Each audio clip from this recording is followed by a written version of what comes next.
You may be pronouncing these Gikuyu words wrong. Okay, go on here. This word, I know you may think it's the country in the Caribbean, but no. In the Gikuyu language, we say sufa. So don't pronounce it as Cuba. No, it is sufa, which means a bottle. This, fa fa.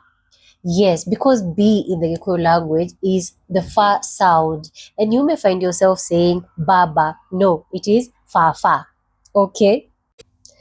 This word, ira, which means yesterday. It is not ira.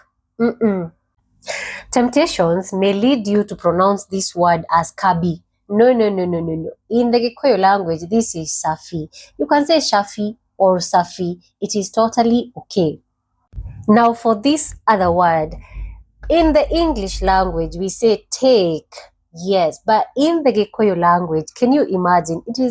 It literally means the same thing, but we pronounce it as take. Take. And I think we started using that word after colonization, after we learned how to write. Because take and take literally means the same thing. It means get hold of something or to hold something.